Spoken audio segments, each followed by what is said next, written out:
এই আয়াতের ব্যাখ্যা আমি করতে পারবো না, রাসূলুল্লাহর আপন চাচাতো ভাই আব্দুল্লাহ বিন আব্বাস রাদিয়াল্লাহু তাআলা আনহুমা ব্যাখ্যা করেছেন। তানবীরুল মিকবাস মিন তাফসীর ইবনে আব্বাসে এসেছে, তিনি ব্যাখ্যা করেছেন ওয়ারাদিতু লাকুমুল ইসলামা দীনা আই আখতারতু লাকুমুল ইসলামা দীনান ফাকাত। মানব জাতি, আমি সমস্ত আদিয়ানকে, ধর্মগুলোকে রিজেক্ট করে দিলাম, শুধু আমার হাবিবের দ্বীনকে স্বীকৃতি দিলাম। আল্লাহু আকবার। চিন্তা করতে পারেন মুসলমান, সব রিজেক্ট, শুধুমাত্র ইসলাম, কেবলমাত্র ইসলাম, একমাত্র ইসলাম। এর বাইরে আল্লাহ কোনো কিছুকে স্বীকৃতি, আল্লাহ নিজেও তো ধর্ম নিরপেক্ষ নন, আপনি কেমন করে ধর্ম নিরপেক্ষ হবেন? আল্লাহ ধর্ম নিরপেক্ষ না ইসলামের পক্ষ নিছেন, তা আপনি আমি কেমন করে ধর্ম নিরপেক্ষ হব? আল্লাহর হাবিব মুহাম্মদ সাল্লাল্লাহু আলাইহি সাল্লাম তিনিও ধর্ম নিরপেক্ষ ছিলেন না, কারণ তিনি আল্লাহর দ্বীনের জন্য রক্ত দিয়েছেন। সাহাবা একরাম ধর্ম নিরপেক্ষ ছিলেন না, আউলিয়া একরাম ধর্ম নিরপেক্ষ ছিলেন না, কোন মুসলিম ধর্ম নিরপেক্ষ হতে পারে না। ধর্ম নিরপেক্ষতা এক জিনিস, আর ধর্মীয় স্বাধীনতা ওটা আরেক জিনিস। আমি আজকে তেলাওয়াত করেছি আপনাদের সামনে সূরা ইব্রাহিম থেকে। কোন সূরা? আপনাদের ইহকালীন কল্যাণ ও পরকালীন মুক্তির জন্য এই প্রথম যে দুইটি আয়াত, আমি তো তিনটি আয়াত তেলাওয়াত করেছি, তিনটি আয়াতকে কেন্দ্র করে নির্ভরযোগ্য মুফাসসির এবং মুহাদ্দিসগণের দৃষ্টিকোণ থেকে কিছু কথা বলবো ইনশাআল্লাহ। আমার সঙ্গে আপনারাও একটু পড়বেন, যেন প্রতিটি বাক্যের, প্রতিটি শব্দের, প্রতিটি অক্ষরে নূর আল্লাহ আমাদের অন্তরে জ্বালায় দেন। পারবেন না ইনশাআল্লাহ? আমি আজকে আস্তে আস্তে কথা বলবো, আমি খুব ক্লান্ত। আজকে দিনে মাহফিল ছিল চাঁদপুর, ফরিদগঞ্জ, ওখানে দিনে প্রোগ্রাম ছিল, মাইক ছিল একেবারে 1.5 ব্যাটারি। আমার অবস্থা কাহিল হয়ে গেছে। ওখান থেকে মাগরিবের আগে এসে আমি নারায়ণগঞ্জে ল্যান্ড করেছি, একটু বিশ্রাম নিয়ে আসার পর আবার এসেছি। এই মাইকটা ভালো আছে মোটামুটি, সেটিংটা ঠিক থাকলেই হবে। তো আমি আস্তে আস্তে বলবো, আপনাদের মনোযোগ চাই। আসুন তেলাওয়াত করে আমরা আলোচনা শুরু করি। আউযু বিল্লাহি মিনাশ শাইতানির রাজীম। বিসমিল্লাহির রাহমানির রাহিম। আলিফ লাম রা।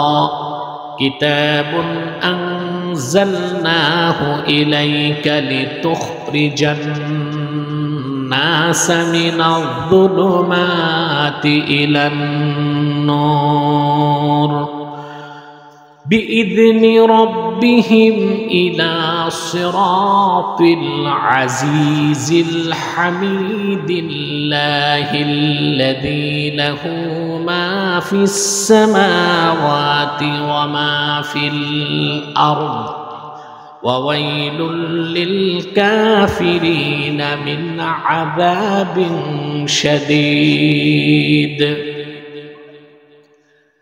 الذين يستحبون الحياة الدنيا على الآخرة ويصدون عن سبيل الله ويبغونها عوجا أولئك في ضلال بعيد।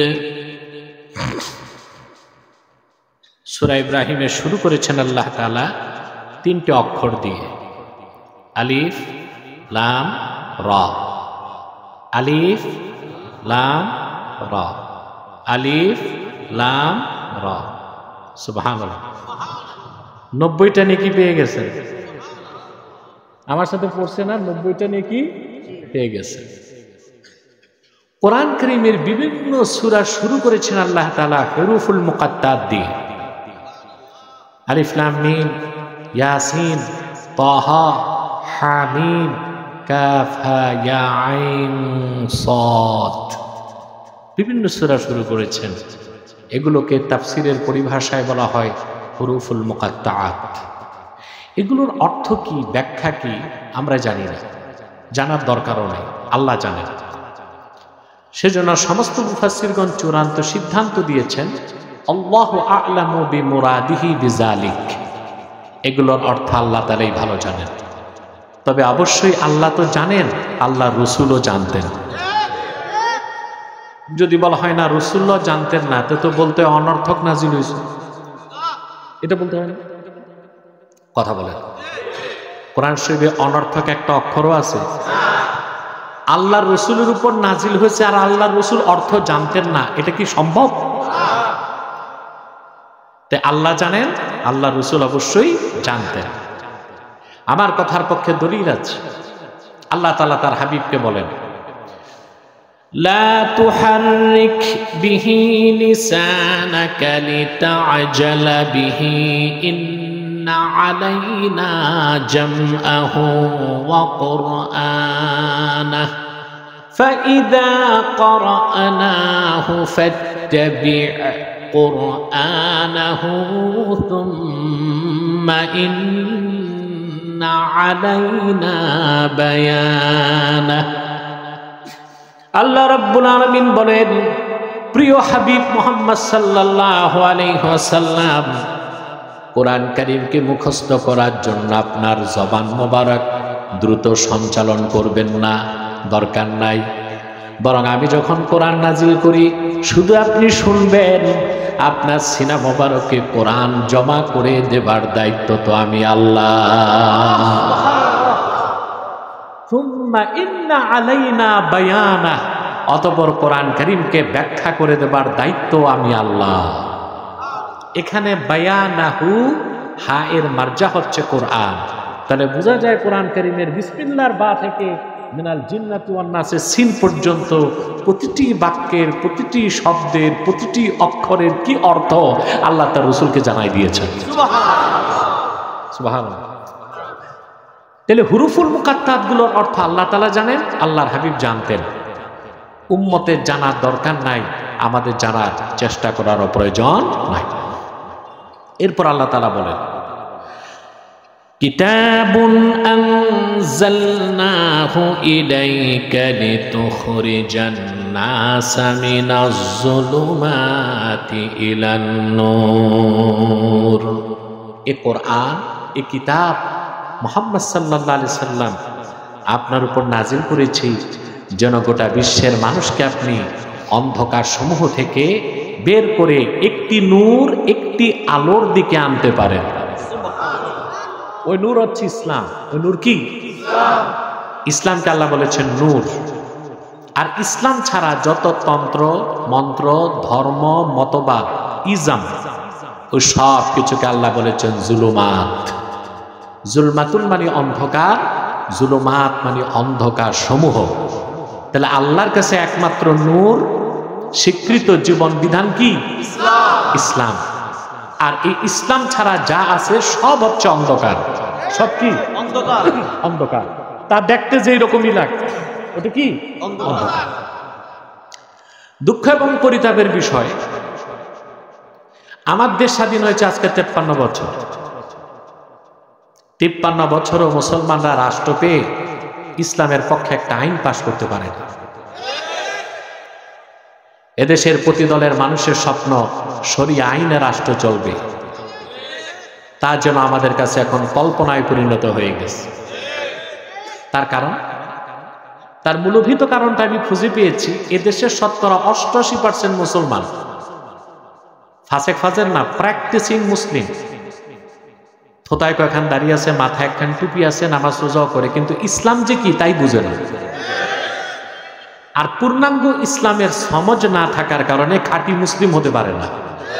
আর খাঁটি মুসলিম না হওয়ার কারণে যুগের পর যুগ তারা কাফের, মুশরিক আর বেঈমানদের তাবেদারি করে যাচ্ছে। আমাদের ইসলামের পরিচয় জানতে হবে। আল্লাহ রাব্বুল আলামিন ইসলামকে নূর বলেছেন।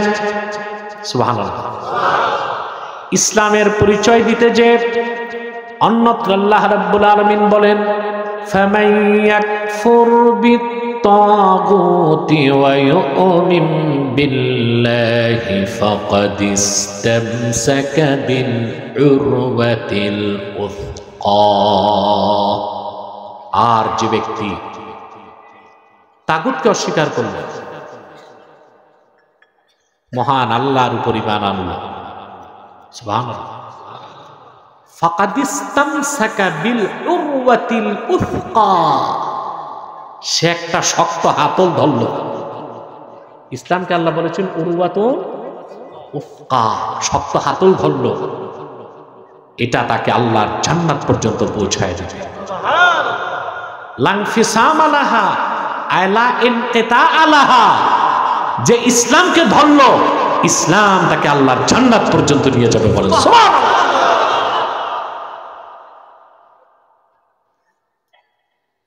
আমার ভাইয়েরা, ইসলামের পরিচয় দিতে যে আল্লাহ তাআলা অন্যত্র ইসলামকে বলেছেন নূরুল্লাহ, এখানে বললেন নূর ইসলামকে, আরেক জায়গায় বললেন নূরুল্লাহ। নূরুল্লাহ মানে কি বলেন? আল্লাহর নূর, সুবহানাল্লাহ বলবেন না? আল্লাহ রাব্বুল আলামিন বলেন ইউরিদুনা লিইউতফিউ নূরাল্লাহি বিআফওয়াহিহিম ওয়াল্লাহু মুতিম্মু নূরিহি ওয়ালাউ কারিহাল কাফিরুন। কাফেরেরা, মুশরিকেরা চায় তাদের মুখের ফু দিয়া আল্লাহর নূরকে নিভায় দিবে, তা কখনো সম্ভব নয়, বরং অবশ্যই আল্লাহ রাব্বুল আলামিন তার নূরকে পরিপূর্ণতা দান করবে। করছেন না? কাফের মুশরিক তাগুতরা আল্লাহর নূরকে এক জাররা পরিমাণ নিভাতে পেরেছে? কথাটি ব্যাখ্যা করার জন্য আমি একটা ছোট্ট ভূমিকা টেনে দিচ্ছি। আল্লাহর দ্বীনের দাওয়াত নিয়ে আসলেন হযরতে আদম, আসলেন হযরত শীশ, হযরত নূহ, ইব্রাহিম, মুসা, ঈসা, দাউদ, সুলাইমান, একজন নয়, দুইজন নয়, লাখের উপর পয়গম্বর, হাজার হাজার বছর দ্বীনের দাওয়াত দিয়েছেন, আল্লাহ দ্বীনকে পরিপূর্ণ করেন নাই। কিন্তু আল্লাহর আখিরি নবী মুহাম্মদ সাল্লাল্লাহু আলাইহি ওয়াসাল্লাম ১৫০০ বছর আগে মাত্র ২৩ বছর দ্বীনের দাওয়াত দিয়েছেন। মক্কায় ১৩ বছর, মদিনাতুল মুনাওয়ারায় ১০ বছর। দাওয়াতের পাশাপাশি আল্লাহর হাবিব ২৭টি যুদ্ধে সেনাপতি হিসেবে দায়িত্ব পালন করেছেন। ২৭টি যুদ্ধে রাসূলুল্লাহ নিজে নেতৃত্ব দিয়েছেন, বলেন সুবহানাল্লাহ। তিনি বদরে গিয়েছেন, খন্দকে গিয়েছেন, হুনাইনে গিয়েছেন, তাবুকে গিয়েছেন, ঠিক না? অহুদে গিয়েছেন, অহুদ ময়দানে দাঁত শহীদ করেছেন, তায়েফে রক্ত দিয়েছেন। লাখের উপর পয়গম্বর হাজার হাজার বছর দ্বীনের দাওয়াত দিয়েছেন, দ্বীন পরিপূর্ণ হয় নাই। কিন্তু মুহাম্মদ সাল্লাল্লাহু আলাইহি সাল্লামের ২৩ বছরের মেহনতের কারণে সেই দ্বীনকে আল্লাহ পরিপূর্ণ করে তার নূরকে পরিপূর্ণ করে দিলেন। সুবহানাল্লাহ। রাসূল করিম সাল্লাল্লাহু আলাইহি ওয়াসাল্লাম ২৩ বছর দ্বীনের দাওয়াত দিয়ে যখন বিদায় হজ্জের সময় আরাফার ময়দানে আসলেন, আল্লাহর হাবিবের সামনে লাখের উপর সাহাবী দাঁড়ায় ছিলেন। সুবহানাল্লাহ। জিলহজ মাসের ৯ তারিখ ছিল। একটি বর্ণনায় ১,২৪,০০০ সাহাবী দাঁড়ায় ছিলেন, আরেক বর্ণনায় ১,৪০,০০০ সাহাবী দাঁড়ায় ছিলেন। যারা ১,৪০,০০০ বলেছেন তারা নারী আর শিশুদেরকে গণনায় আনেন নাই, আর যারা ১,৪০,০০০ বলেছেন তারা নারী আর শিশুদেরকে গণনায় এনেছেন। লক্ষাধিক সাহাবী দাঁড়ায় ছিলেন। আসর নামাজের শেষ সময় মাগরিবের কিছু আগে জিবরিল খোঁজ খবর নিয়ে চলে আসলেন। আল্লাহ ঘোষণা করলেন, আল-ইয়াওমা আকমালতু লাকুম দীনাকুম ওয়া আতমামতু আলাইকুম নি'মাতি ওয়া রাদিতু লাকুমুল ইসলাম দীনা। ওহে মানব জাতি, লাখের উপর পয়গম্বর, হাজার হাজার বছর দিনের দাওয়াত দিয়েছেন, দিনকে আমি পরিপূর্ণ করি নাই, কিন্তু আমার আখিরি নবী মুহাম্মদ সাল্লাল্লাহু আলাইহি সাল্লামের 23 বছরের দাওয়াতের কারণে আমি তোমাদের জন্য আমার দিনকে পরিপূর্ণ করে দিলাম। ওয়া আতমামতু আলাইকুম নি'মাতি। বাম পাশের সাউন্ড আমার কানে আসে, ঘুরাও, পিছনে হর্নে আওয়াজ বাড়বে, আর পাশের হর্নের আওয়াজ কানে না আসে। আর তোমাদের উপর আমার নিয়ামতকে পরিসমাপ্ত করলাম। ওয়া রাদিতু লাকুমুল ইসলাম দীনা। সুবহান। আয়াতের ব্যাখ্যা আমি করতে পারবো না, রাসূলুল্লাহর আপন চাচাতো ভাই আব্দুল্লাহ বিন আব্বাস রাদিয়াল্লাহু তাআলা আনহুমা ব্যাখ্যা করেছেন। তানবীরুল মিকবাস মিন তাফসীর ইবনে আব্বাসে এসেছে, তিনি ব্যাখ্যা করেছেন ওয়া রাদিতু লাকুমুল ইসলাম দীনা আই আখতারতু লাকুমুল ইসলাম দীনান ফাকাত। মানব জাতি, আমি সমস্ত আদিয়ানকে, ধর্মগুলোকে রিজেক্ট করে দিলাম, শুধু আমার হাবিবের দ্বীনকে স্বীকৃতি দিলাম। আল্লাহু আকবার। চিন্তা করতে পারেন মুসলমান, সব বাদ, সব রিজেক্ট, শুধুমাত্র ইসলাম, কেবলমাত্র ইসলাম, একমাত্র ইসলাম। সুবহানাল্লাহ। এর বাইরে আল্লাহ কোনো কিছুকে স্বীকৃতি, আল্লাহ নিজেও তো ধর্মনিরপেক্ষ নন, আপনি কেমন করে ধর্মনিরপেক্ষ হবেন? আল্লাহ ধর্মনিরপেক্ষ না ইসলামের পক্ষ নিছেন? তা আপনি আমি কেমন করে ধর্মনিরপেক্ষ হব? আল্লাহর হাবিব মুহাম্মদ সাল্লাল্লাহু আলাইহি সাল্লাম তিনিও ধর্মনিরপেক্ষ ছিলেন না, কারণ তিনি আল্লাহর দ্বীনের জন্য রক্ত দিয়েছেন। সাহাবা একরাম ধর্মনিরপেক্ষ ছিলেন না, আউলিয়া একরাম ধর্মনিরপেক্ষ ছিলেন না, কোন মুসলিম ধর্মনিরপেক্ষ হতে পারে না। ধর্মনিরপেক্ষতা এক জিনিস, আর ধর্মীয় স্বাধীনতা ওটা আরেক জিনিস। বিগত 16 বছর যারা রাজনীতি করছে, তাদের ব্যবসার পুঁজি ছিল ধর্মনিরপেক্ষতা, জঙ্গিবাদ, সন্ত্রাসবাদ, মৌলবাদ আর সাম্প্রদায়িকতা। পুঁজি সহ ব্যবসা গেছে, পুঁজি সহ। আহারে, মানুষ এমনে পালায়, আমি চিন্তা করি।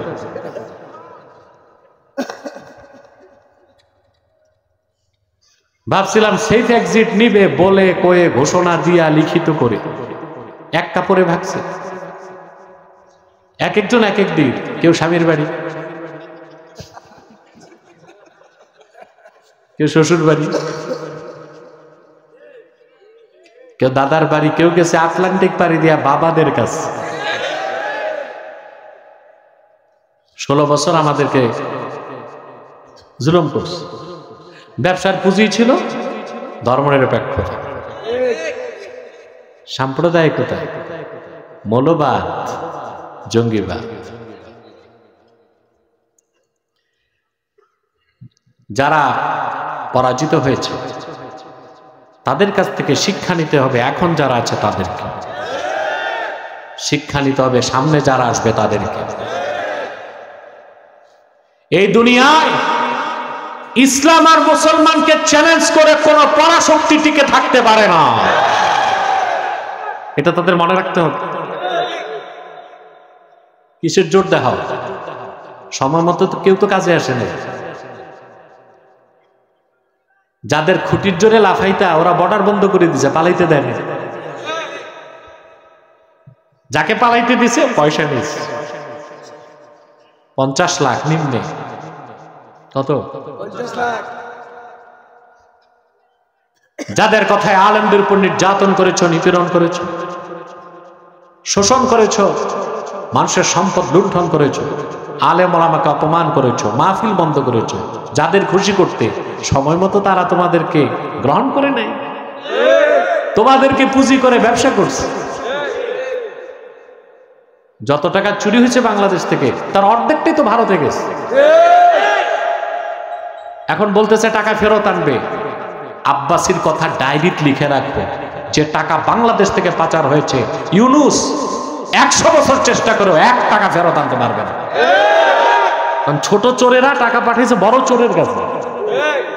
ছোট চোররা টাকা পাঠিয়েছে কার কাছে? বড় চোরদের কাছে। ওরা কি টাকা ফেরত দিবে? ওরা আইনের ফাঁক করে এই পয়সাগুলো গিলে ফেলবে। ক্ষতিগ্রস্ত হলো দেশের মানুষ। তো বলছিলাম সেকুলারিজমকে মুসলমান বিশ্বাস করতে পারে না। এটা মনে হয় কিয়ামতের আলামত। আগে ওরা বলতো ধর্মনিরপেক্ষতার কথা, আর এখন লেবাসদারি মৌলবীরাও বলতেছে ধর্মনিরপেক্ষতার কথা। সুর পাল্টে গেছে, সুর পাল্টে গেছে। ক্ষমতায় যাইতে হবে, কথা বলে না, ক্ষমতায় যাইতে হবে, সুর পাল্টে গেছে, ভাবসাব ভালো না, মতি গতি ভিন্ন। আমরা যারা নন পলিটিক্যাল ফিগার, অধিক সংখ্যক আলেম বাংলাদেশে রাজনীতি করে না, তবে কোরআনের রাজনীতিকে বিশ্বাস করে। অধিক সংখ্যক বাংলাদেশের আলেম ওলামা পীর মাশায়েখ রাজনীতি করে না, তবে খেলাফতের রাজনীতিকে বিশ্বাস করে। তাদেরকে তো ঠিক থাকতে হবে। ওদের কাছে রাজনীতির হিসাব, কে কোথায় আসন নেবে। আমাদের কাছে ক্ষুদ্র আসন কোনো মূল্য নাই। আমরা বৃহৎ স্বার্থ চাই। আমরা দেখতে চাই বেঁচে থাকতে বাংলাদেশে ইমারতে ইসলামিয়া প্রতিষ্ঠিত হয়েছে। চান না? আপনি ধর্মনিরপেক্ষতাকে মেনে নিতে পারেন। হ্যাঁ, অন্য ধর্মের মানুষের স্বাধীনতা ওটা ভিন্ন জিনিস। ওটা কি ভিন্ন জিনিস? আমার ভাইয়ের, আল্লাহ রাব্বুল আলামিন স্পষ্ট করে দিলেন আল্লাহ কর্তৃক স্বীকৃত দিন কয়টা? মনোনীত দিন, নিস্তারের পথ, মুক্তির পথ। বড় শ্বাস নিয়ে বলেন নাম কি? সুবহানাল্লাহ। লাখের উপর পয়গম্বর হাজার হাজার বছর দিনের দাওয়াত দিয়েছেন, দিন পরিপূর্ণ হয় নাই। আল্লাহর হাবিব, আল্লাহর আখিরি নবী নূর নবীজি মুহাম্মদ মুস্তাফা সাল্লাল্লাহু আলাইহি সাল্লাম ১,৫০০ বছর আগে ২৩ বছর দাওয়াত দিয়েছেন। আল্লাহ দিনকে পরিপূর্ণ করে তার নূরকে পরিপূর্ণ করে দিয়েছেন। আল্লাহু আকবার। তাহলে বলতেই হয় লাখের উপর পয়গম্বরের মেহনত এক পাল্লায় দিলেও আল্লাহর হাবিবের মেহনতের ওজন বেশি হয়ে যাবে। আল্লাহ ইসলামকে বলেছেন নূরুল্লাহ, আল্লাহ নূর। ফাঁকে দিয়ে একটা কথা বলবো। আমার দুঃখ হয় অনেক বক্তারাও দেখি ভুল ওয়াজ করে ফেলে, এসে বলে ভাই সব এক হন নতুবা ইসলামের ক্ষতি হয়ে যাবে। আরে নাদান, ইসলাম কি ক্ষতি হওয়ার জিনিস? মুসলমানের ক্ষতি হইতে পারে, ইসলামের ক্ষতি হইতে পারে না। যেটা দুই বিষয়, ইসলামের ক্ষতি হইতে আবার বলে ভাই সব এক হন নতুবা নাউজুবিল্লাহ কাফেররা ইসলাম ধ্বংস করে ফেলবে। নাউজুবিল্লাহ, ইসলাম ধ্বংস করার ক্ষমতা কারো নাই, কারণ ইসলামের মুহাফেজ হচ্ছেন আল্লাহ। সুবহানাল্লাহ। ইসলাম হচ্ছে আল্লাহর নূর, আল্লাহ তার নূরকে পরিপূর্ণ করে দিয়েছেন। সেই জন্য তাম দুনিয়ার সকল কাফের মুশরিক বেঈমান তাগুতি শক্তি এক হয়েও আল্লাহর নূর চেরাগে মুহাম্মাদি দ্বীন ইসলামের এক জাররা পরিমাণ ক্ষতি করতে পারবে না। ইসলামকে আল্লাহ বলেছেন নূর, ইসলামকে বলেছেন উরওয়াতুন উফকা, ইসলামকে আল্লাহ বলেছেন নূরুল্লাহ, ইসলামকে আল্লাহ বলেছেন দ্বীনুল্লাহ। এটা আল্লাহর দ্বীন। কার দ্বীন? আল্লাহর দ্বীন। বাংলাদেশে বুদ্ধিজীবী যারা আছেন না, এখন বুদ্ধিজীবীর ভাত নাই, এখন নতুন পাগল হয়েছে, এদের নাম রাষ্ট্রচিন্তক। এদের নাম কি? রাষ্ট্রচিন্তক। এরা হচ্ছে পলিসি মেকার। নতুন বাংলাদেশ কি রকম হবে এরা সব নসিহত খয়রাত করতেছে, বুঝলেন? রাষ্ট্রচিন্তক যারা, তারা একটা কথা বলে, ইসলাম সম্পর্কে তাদের মোটেও ধারণা নাই। তারা বলে যে বাংলাদেশ হবে অসাম্প্রদায়িক বাংলাদেশ। এটার উদ্দেশ্য হচ্ছে যে বাংলাদেশ গণতন্ত্র চলবে, সেকুলারিজম চলবে, জাতীয়তাবাদ চলবে, ইসলামী হুকুমত চলবে না। এটা হচ্ছে উদ্দেশ্য। এটা কি? আরে ভাই, একমাত্র ইসলামী হচ্ছে সাম্প্রদায়িকতার ঊর্ধ্বে, আর সব ধর্ম হচ্ছে সাম্প্রদায়িকতার দোষে দুষ্ট। যেমন ইসলামকে বাদ দিয়া যত ধর্ম আছে আপনি একটু নামগুলো দেখেন। ইহুদি ধর্ম, নামই তো প্রমাণ দিচ্ছে ধর্মটা একটা জাতির, একটা সম্প্রদায়ের। ওটা হচ্ছে ইহুদি সম্প্রদায়। তা যে জিনিসটা একটা সম্প্রদায়ের ওইটাই তো সাম্প্রদায়িক, কথা বলেন। আর যে বিষয়টা সাম্প্রদায়িকতার ঊর্ধ্বে সেটাকে তো সাম্প্রদায়িক বলা যায় না। বৌদ্ধ ধর্ম, নাম কি প্রমাণ দেয় ধর্মটা কাদের? হিন্দু ধর্ম, নাম কি প্রমাণ দেয় ধর্মটা? ইহুদি। খ্রিস্টান ধর্ম, নাম কি প্রমাণ দেয় ধর্মটা? কিন্তু আল্লাহর কোরআনের শুরু থেকে শেষ পর্যন্ত কোথাও তন্ন তন্ন করে একটা শব্দ পাবেন না আল্লাহ ইসলামকে বলেছেন দীনুল মুসলিমিন, মুসলমানের ধর্ম কোথাও বলেন নাই, বরং আল্লাহ বলেছেন ইসলামকে দীনুল্লাহ, এটা আল্লাহর দিন, এটা আল্লাহর ধর্ম। বলেন সুবহানাল্লাহ। আল্লাহ রাব্বুল আলামিন বলেন ইযা জাআ নাসরুল্লাহি ওয়াল ফাতহ ওয়া রাআইতান নাসা ইয়াদখুলুনা ফি দীনিল্লাহি আফওয়াজা। ইসলামকে আল্লাহ বলেছেন, ইসলামকে আল্লাহ বলেছেন দীনুল্লাহ, এটা আল্লাহর দিন। কার দিন? জমিন হচ্ছে আরদুল্লাহ, দিন হচ্ছে দীনুল্লাহ, আমরা হচ্ছে ইবাদুল্লাহ। জমিন কার? আরদুল্লাহ। দিন কার? দীনুল্লাহ, আল্লাহর দিন। আমরা ইবাদুল্লাহ, কার বান্দা?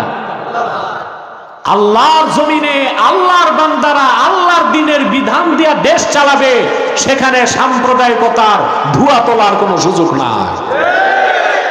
আছে সুযোগ? অতএব ইসলাম হচ্ছে সাম্প্রদায়িকতার ঊর্ধ্বে। বলেন সুবহানাল্লাহ। এখন ইসলাম নিয়ে আমাদের অধিকাংশ মানুষের কিছু ভুল ধারণা আছে, আর এই ভুল ধারণাগুলো নিছক ভুল ধারণা না, যেটা কুফর পর্যন্ত নিয়ে যাবে। কি পর্যন্ত? যেমন বাংলাদেশে কথায় কথায় বক্তারা বলে, বক্তার তোর অভাব নেই, কথা বলে। বাংলাদেশের সবচেয়ে সহজ হচ্ছে দুইটা কাজ, পীর হওয়া, বক্তা হওয়া। পীর হওয়া, পড়া নাই লেখা নাই, দাদা পীর ছিল, বাবা পীর, ছেলেও পীর। ছেলেতে এমনি না, পীরানে পীর দস্তগীর লিখে বসে আছে। মুরিদ কয়খানা আছে, পীর হয়ে বসে আছে। আর বক্তা গলা যদি সুন্দর হয়, পড়ালেখা লাগে না, এ বক্তা হয়ে। অথচ এই দুইটা জিনিস হচ্ছে সবচেয়ে সেন্সিটিভ, কথা বলে না। দুইটা জিনিস সবচেয়ে সেন্সিটিভ। নিম মোল্লা খাতরে ইমান, নিম হাকিম খাতরে জান। ডাক্তার যদি হাতুরা হয় জান শেষ করে দিবে, মৌলবী যদি হাতুরা হয় ইমান নষ্ট করে দিবে। আমাদের দেশে তাই হচ্ছে। কিন্তু বক্তার কোনো অভাব নাই। কি কি ব্র্যান্ডের বক্তা, মোটিভেশনাল স্পিচ বের হইছে, বুঝলে? শুধু ভাইরাল হওয়ার ধান্দা। এসে বলবে প্রিয় যুবক ভাই সব হালাল প্রেম করবা, তো যুবকরা তো সুরসুরি চায়, হ্যাঁ করব। এগুলো হচ্ছে ভিউজ পাওয়ার ধান্দা। এরপরে কয়দিন পর বলবে যুবকরা হালাল মদ খাইবা। এদের বক্তব্যে 10 ঘন্টার বক্তব্য এক করে দেখবেন নসে কোরআন নাই, নসে হাদিস নাই, থাকলেও কম, তরজমায় ভুল, অপব্যাখ্যা। আর এদের বক্তব্যে কখনো শিরকের বিরুদ্ধে, কুফরের বিরুদ্ধে বক্তব্য পাবেন না, জিহাদ ফি সাবিলিল্লাহর কথা পাবেন না, ইসলামী রাষ্ট্র ব্যবস্থার কথা পাবেন না। শুধু মিঠা মিঠা কথা দিয়া যুবক আর ঘরের মহিলাদেরকে ফ্যান বানাবার একটা ধান্দাবাজিতে আছে। এদের নাম হচ্ছে মোটিভেশনাল স্পিচ। আবার কিছু বেরোছি স্কলার, আমি দেখি স্ক্রু ড্রাইভার।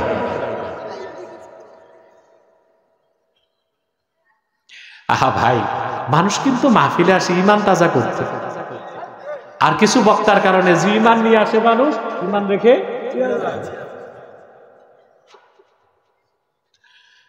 রাগ করেন না, এগুলো আপনাদের এই ভাই শুধু বলে, আর কেউ বলতে চায় না, কারণ একজন বললে তো আরেকজন পিছিয়ে পড়ে যায়, বুঝেন না? আর আল্লাহর হাবিবের জুতা মোবারকের সদকায় আমি হচ্ছি লেমিনেটেড। কে কি বললো এগুলো আমার গায়ে লাগে না। আমার নীতি হচ্ছে লা আখাফু ফিল্লাহি লাউমাতা লাইম।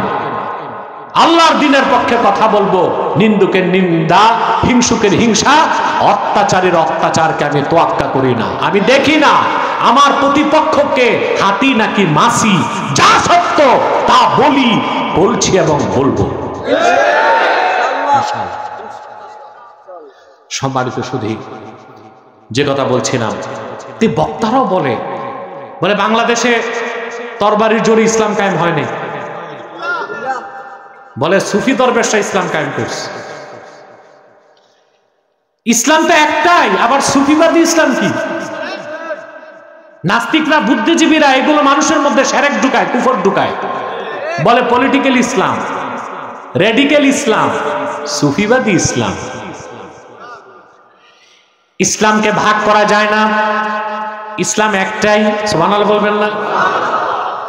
আল্লাহর হাবিব সাল্লাল্লাহু আলাইহি সাল্লাম ১৫০০ বছর আগে সাহাবায়ে কেরামকে দিন পরিপূর্ণ হবার পরে বললেন, সাহাবীরা আমি এমন একটা দিন তোমাদের জন্য রেখে গেলাম, লাইলুহা ওয়া নাহারুহা সাওয়া, যেই দিনের দিন যেমন রাত তেমন, রাত যেমন দিন তেমন। আমার দিন রাসূলুল্লাহ যে দিন রেখে গেছেন তা মধ্যাহ্নের দিবাকর, সূর্যের চেয়েও সমুজ্জ্বল। সেই দিনের মধ্যে কোনো ভেদ নাই, কোনো ছেদ নাই, কোনো বক্রতা নাই, কোনো অস্পষ্টতা নাই।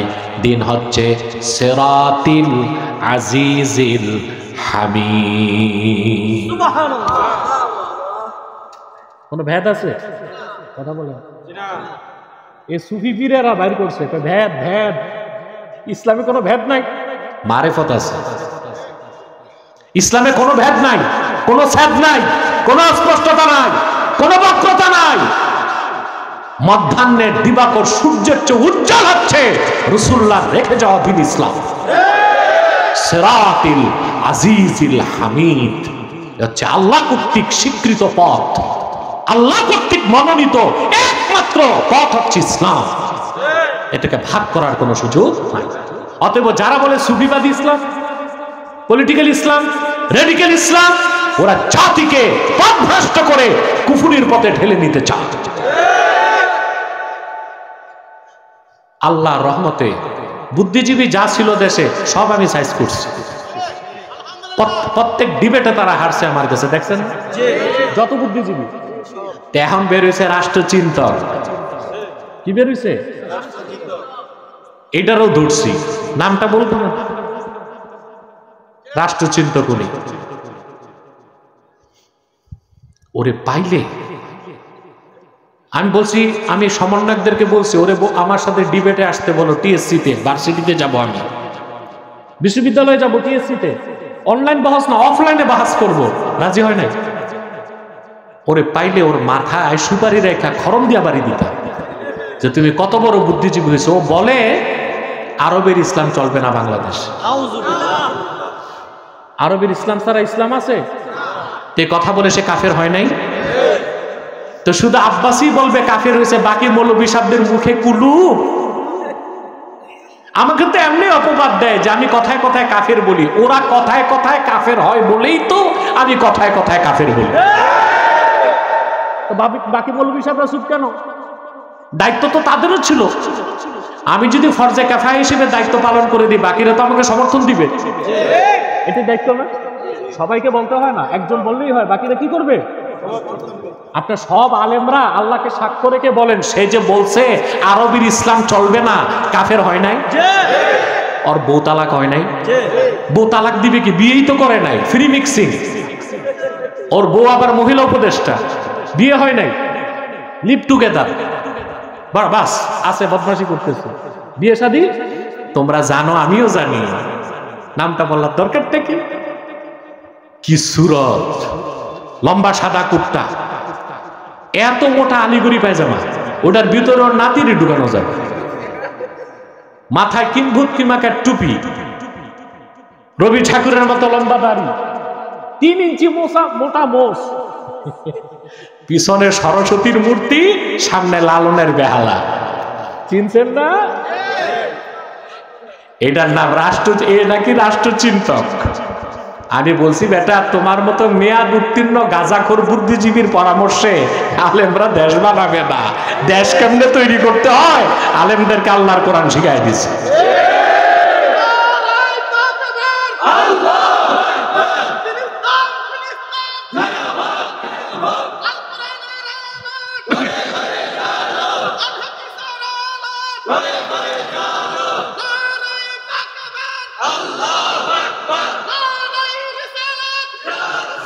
সাল্লাল্লাহু আলাইহি ওয়াসাল্লাম। দেখতে দেখতে 1 ঘন্টা চলে গেছে, তোমরা আমারে মনেও দিলা না। 1 ঘন্টা হয়ে গেছে, এখন দেখলাম আর 10 মিনিট।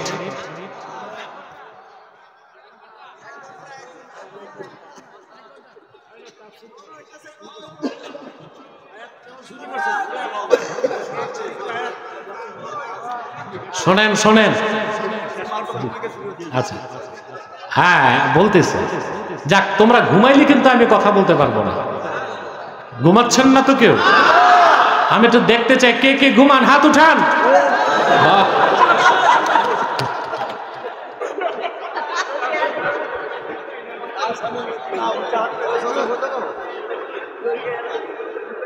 যাক, এটা একটা কথা আছে না, হুজুগে বাঙালি।